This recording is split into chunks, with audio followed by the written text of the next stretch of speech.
Greetings to everybody. It's me, Empress Oracle, your favorite realist.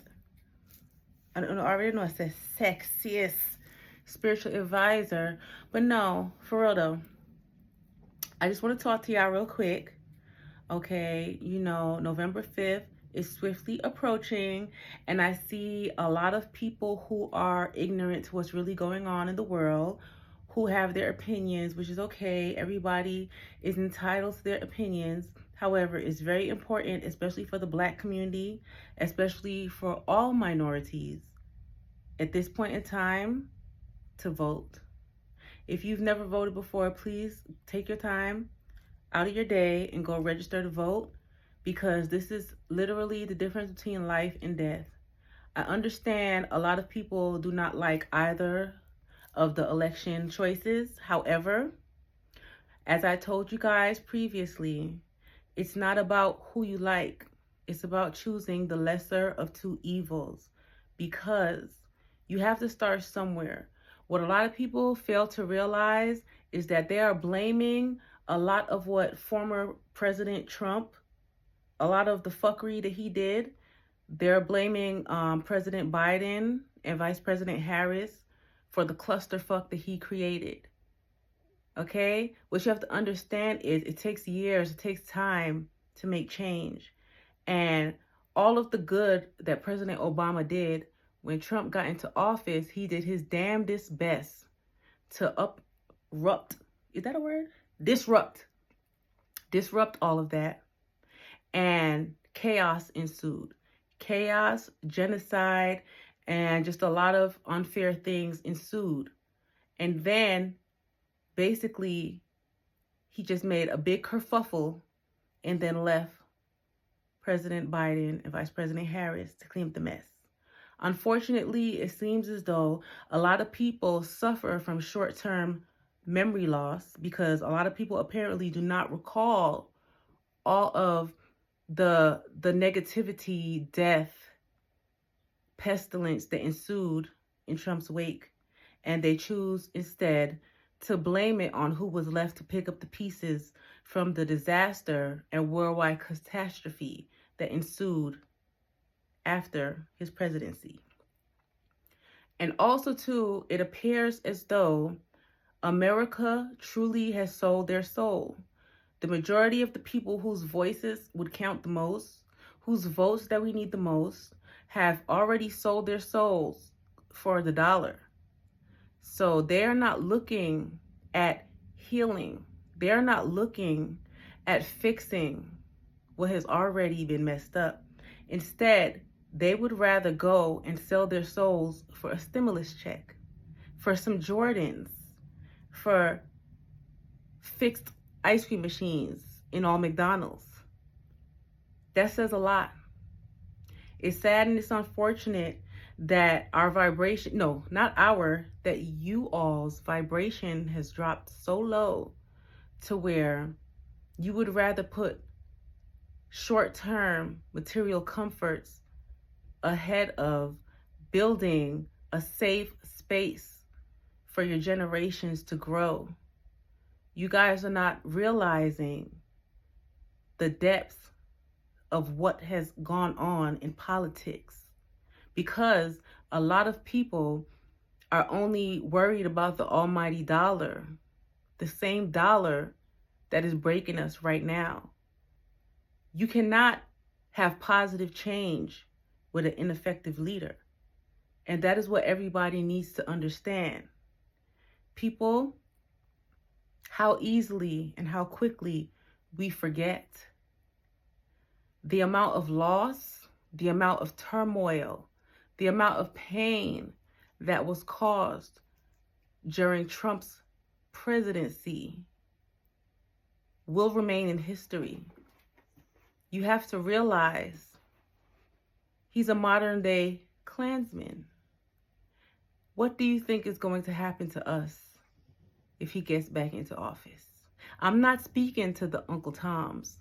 I'm not speaking to the minorities that can be bought. I'm talking about the people who truly care for their future, for their bloodline, their generation moving forward.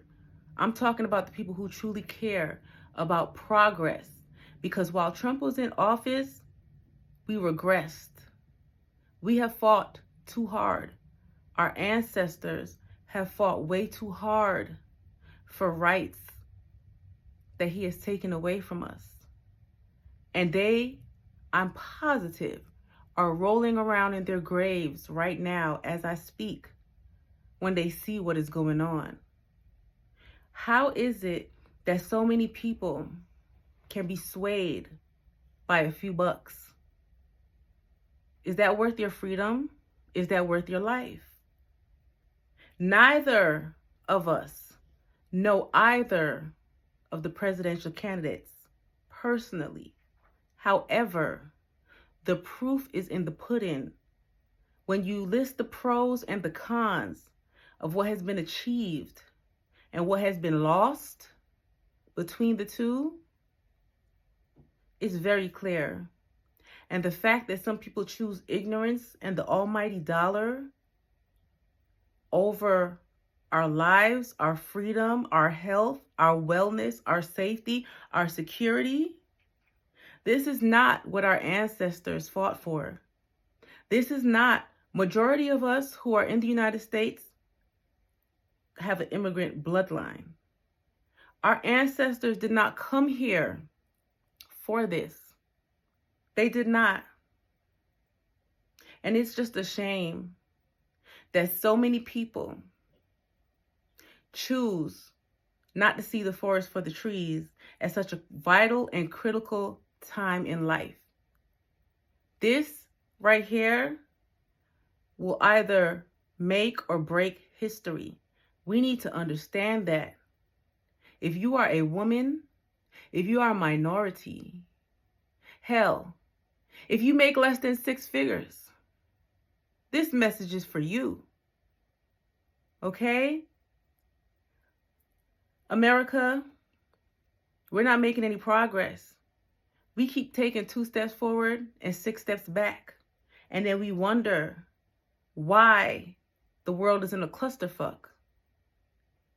Everybody's so worried about what's going on overseas, over there. Meanwhile, everything is falling apart over here. Worry about your business. Worry about what's going on here in the United States. All right? It's important for you to take care of home first. Half of these bullshit wars and genocides, who do you think started them? Who do you think planted those seeds? The same person that went and ordered COVID to kill off the masses after everybody's vibrations were lowered, of course, by all the shit they put in the fast food. But that's neither here nor there. We're not going to get into all that. I'm just saying, guys, it's time for us to work smarter and not harder. It's a shame because the same way that we are the ones that are killing each other, we're the ones holding each other back. And our ignorance, or excuse me, pardon me, everybody else's ignorance is really showing right now. It's one thing for you to get on the internet and pop your shit, but your voice is not going to count if you don't vote. Say what you want to. Most of the people piping up don't even vote, aren't even registered to vote. Our ancestors, they fought for that right. They fought for our freedom. And that's exactly what he's trying to take away. And you guys are going to let him do that for the almighty dollar. That's why they say money is the root to all evil. Because all of the minorities who are sided for Trump have been bought. They've all been bought. That's a form of selling your soul. You're worried about you. You're worried about the now. You're not thinking about the future. Your children have to grow up here. Your husband has to roam the streets here. Last time Trump was in office, all the Klansmen that were in law enforcement, they was killing people. They was just outrightly trying to obliterate minorities. And a lot of people act like they forgot. I didn't forget. I did not forget. So many people lost their homes, their loved ones, their professions, their minds. I did not forget. Sometimes you have to think about more than the almighty dollar. Sometimes you have to think past yourself. Okay? Think about the future. This short-term vision that everybody seems to have is not working for us. It's not working for us. Everybody is moving off of egos right now, and that's not what we need, guys. So I'm here to give you all a gentle reminder to please go vote. Every voice counts. All the people saying it's not going to do anything. How you know? Did you try? Did you vote? Oh, exactly. Please, it starts with us, guys. I'm asking you respectfully, use your voice, do the right thing, and vote for Vice President Harris to make positive, effective change, not just for us, but for our generations to come. Thank you. Have a good night.